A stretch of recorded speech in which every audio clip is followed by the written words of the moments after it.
ආයුබෝවන් හැමදෙනාටම මේ දැනට අර ගම් වතුරෙන් යට වුණ නිවාසවල පවතින ශීතකරණ සර්විස් කරගන්නේ කොහොමද කියලා කීප දෙනෙක් අහලා තිබුණා මොනවද කරන්න ඕන දේවල් කියලා මම පොඩි වීඩියෝ එකක් කරන්න හැදුවේ මේ ඉතින්දී කරන්න ඕන මූලික දේවල් මොනවද කියලා ඉස්සෙල්ලාම බලන්න ඔයගොල්ලෝ මේ ප්ලග් ටොප් එක සීල්ද කියලා සමහර වෙලාවට ප්ලග් ටොප් එක අර සීල් නැතුව සාමාන්‍ය සමහරු වෙනම ප්ලග් ටොප් දාලා නම් එතන ඉඳලාම බලන්න වෙනවා. ඒක ගලවලා බලන්න එතන ඇතුලේ කොහොමද කියලා සාමාන්‍යයෙන් අපි ඔය බැලුවොත් ඔය වතුරේ දවස් 2-3ක් තිබුණොත් ඒ තියෙන පිරිසිදු වතුර නෙවෙයිනේ මඩ වතුර ඊළඟට මේවයි තැන්පත් වෙලා තිනවා.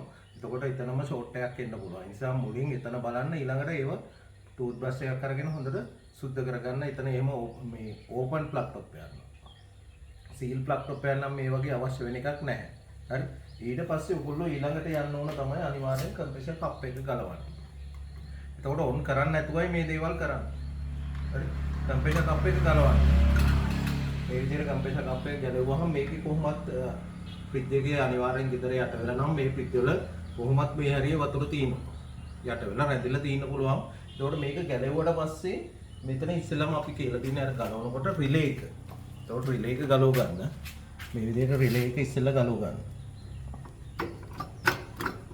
රිලේ එකයි ඊළඟට ගලව ගන්න මේ විදිහට ඕලොඩ් එකයි එතනින් වයර් දෙක පන්න ගන්න. කොහොම ගලව ගන්න. එතකොට රිලේ ඕලොඩ් ගැලවුවට පස්සේ ඔයගොල්ලන්ට පෙනෙයි මේවේ තැන්පත් වෙලා තියෙනවද තෙත ගතිය තියෙනවද ඒව පොඩ්ඩක් ඩ්‍රයි කරන්න වෙනවා එක්ක වේලන්න වෙනවා නැත්නම් බ්ලෝවර් එකක් තිබුණොත් ලේසි මේව කරගන්න. ඊළඟට රිලේ එක විශේෂයෙන් රිලේ එකේ තෙත ගතියක් තිබුණොත් මේව කරගන්න. හැබැයි මේ රිලේ නම් ජලයෙන් පෙඟිලා තිබුණොත් දවසකට වඩා රිලේ එක සමහර විට පළවෙනි පාර ෆ්‍රිජ් එක ඔන් වෙයි. ඊට පස්සේ රස්නෙට ඇතුලෙන් පුපුරනවා. ඒ පුපුරන ඊළඟ ඕලොඩ් වෙවි තියෙන ෆ්‍රිජ් එක ඔන් වෙන්නේ නැහැ. ඒ නිසා රිලේ එක මාරු කිරීම ඉතාම හොඳයි. කොහොමත් මාරු කරන්න වෙයි වතුරේ පෙඟිලා තියෙනවා නම් රිලේ එක රොත්තු දෙන්නේ නැහැ. ඒකට රිලේ අලුතෙන් දාන්න වෙයි ගොඩාක් ෆ්‍රිජ් වල මොකද අර සුනාමි කාලේ මේ හැම ෆ්‍රිජ් එකකටම රිලේ එක මාරු කරා. මේ ඉතින් රිලේ දාන්නම වෙනවා ඒ වගේ වෙලාවට.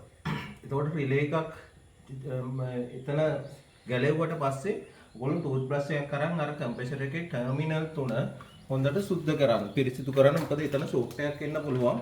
මෙන්න මේ වගේ ටූත් බ්‍රෂ් එකක් අරගෙන මෙහෙම බ්‍රෂ් කරලා දාන්න එතන ඒ ටික ක්ලියර් කරගන්න.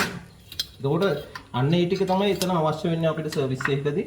රිලේ එකයි ඕලොඩ් එකයි එතන ටර්මිනල් බොක්ස් එක ගලවලා ඒ ටික සුද්ධ කරගත්තාම එතන ඒ ටික ඇති ප්‍රමාණවත් එතන සර්විස් එක අනිත් ඒවා අවශ්‍ය වෙන්නේ නැහැ. දැන් සාමාන්‍යයෙන් මේ වගේ යන ඉතින් සමහර වෙලාවට හේතුවක් කමන්නේ මඩ තිනවා නම් රිලේ ඕලොඩ් ටයිම් කරලා.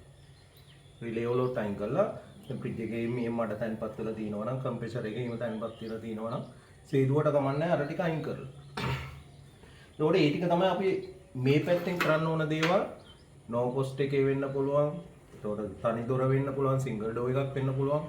මොන ෆ්‍රිජ් එකේ වුණා ප්ලග් කරන් ඉස්සෙල්ලා මේ ටික සුද්ධ වෙන්න ඕන කම්ප්‍රෙසර් එකේ ටර්මිනල් තුනයි රිලේ ඕලොඩ් ටික පොඩ්ඩක් ඒවා ඩ්‍රයි කරලා සුද්ධ කරලා ටූත් බ්‍රෂ් එකකින් ඒ ටික සෙට් කරගන්න. හරි. එතකොට ඊට පස්සේ තමයි බලන්න මල්ටිමීටරයක් තියෙන්න ඕන මේ වැඩේට. මේ අර්ත් පින් එකත් එක්ක රීඩ් කරනවද කියලා බලන්න ලයින් දෙක මල්ටිමීටර් එක. ඔෆ්ස් වලට දාලා මේවත් එක්ක කන්ටැක්ට් වෙනවද කියලා බලන්න. එහෙම කන්ටැක්ට් වෙනවා නම් ඊළඟට යන්න ඕන ෆ්‍රිජ් එක වතුර පිරিলা තිබුණා නම් දවස් ගාණක් අපිට තර්මෝස්ටැට් එකත් බලන්න වෙනවා. එතකොට ඇතුලේ තමයි තර්මෝස්ටැට් එක තියෙන්නේ. එතකොට තර්මෝස්ටැට් එක ගලව ගන්න වෙනවා.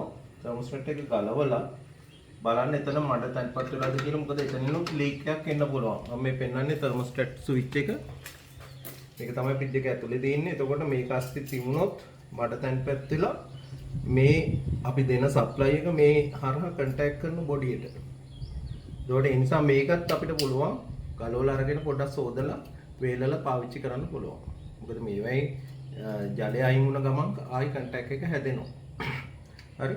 එතකොට මේකත් බලන්න ජලය කියන්නේ සාමාන්‍යයෙන් මඩ තැන්පත් වෙලා තියෙන මේවයි අර ඩස්ට් එකක් වගේ තැන්පත් වෙලා තියෙනවා. වතුර බැහැලා ගියත් ජලය අයින් වුණත් තැන්පත් වෙලා තියෙන තෙත ගතියක් එක්ක මඩ. ඒ නිසා මේක සෝදන්න වෙයි.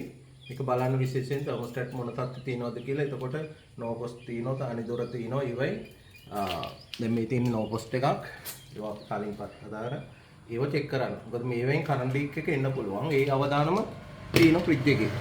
එතකොට ඊළඟට ටයිමරේ බලන්න නෝ පොස්ට් එක නම් ටයිමරේ ටයිමරේ චෙක් කරන්න.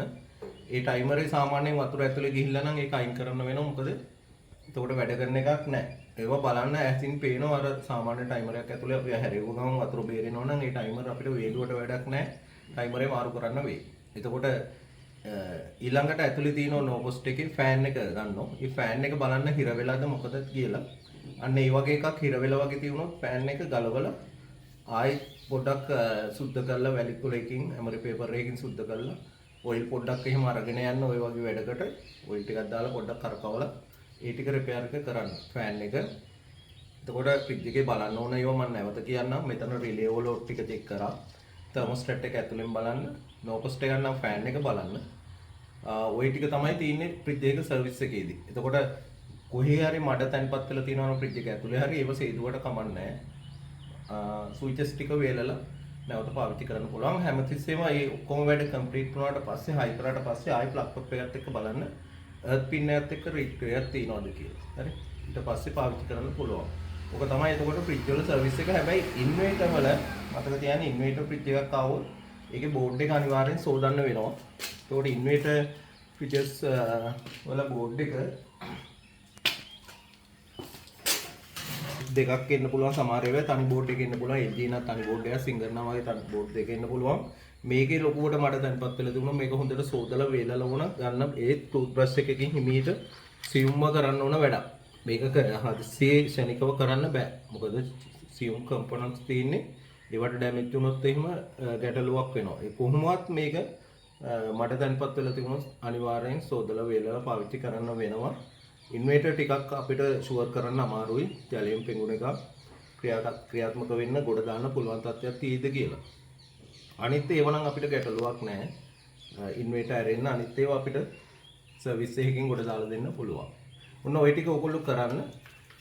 ගැටලු තියෙනවා නම් අහන්න. ඒ වගේ වෙලාවට WhatsApp එකට මැසේජ් එකක් දාන්න. හරි බොහොම ස්තුතියි.